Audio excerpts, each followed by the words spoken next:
Bonjour, bienvenue dans ma chaîne. Alors, mon nom c'est Gisèle. N'oubliez pas de vous abonner, de liker la vidéo et surtout aussi de la partager dans votre réseau.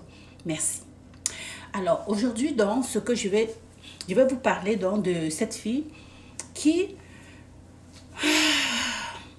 vous savez, pendant la jeunesse, on commet certains actes qui nous rattrapent à l'âge adulte.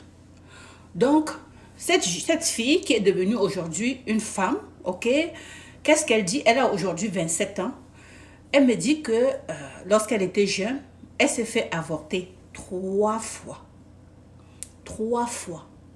Elle a eu des avortements assez difficiles. Elle dit que l'avortement qui l'a traumatisée, c'est quand elle a enlevé un enfant. L'enfant avait 6 mois.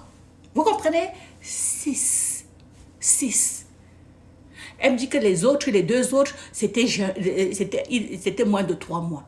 Mais celui de 6 mois, je lui ai dit pourquoi à 6 mois?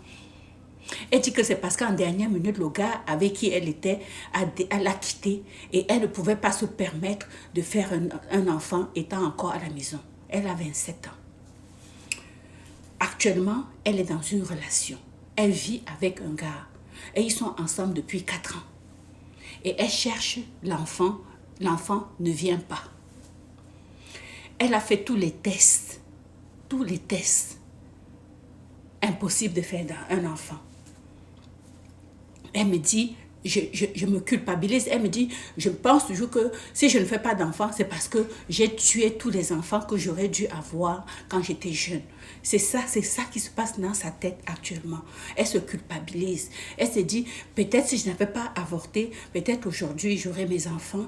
Est-ce que c'est le karma? Est-ce que c'est ça? Comment je peux faire? Je lui ai dit, écoute, si tu dis que tu as fait tous les tests, et l'enfant ne vient pas naturellement, tu as la chance d'être ici présentement dans un pays occidental où tu peux faire l'insémination artificielle. Donc, tu peux aller te faire inséminer, ok, et porter ton enfant. Et ne fais plus jamais. Et j'espère que tu as appris de cette leçon. Il faut juste, je dis toujours, demande pardon. Demande pardon au Seigneur pour pouvoir te reconstruire et puis prier pour qu'un autre enfant, même si c'est insémination, que ça marche. Parce que ce n'est pas tout le temps, tout le monde ne réussit pas l'insémination artificielle. Ok? Et au pire, allez, si ça ne marche pas, tu vas adopter. Elle dit non, je ne vais pas adopter parce que même quand tu adoptes, ce n'est pas ton enfant. Bon, là, c'est ça, c'est comme ça qu'elle se sent. Alors, tout ce qui te reste maintenant, c'est donc de prier pour que l'insémination artificielle fonctionne. Alors, les filles, faites attention.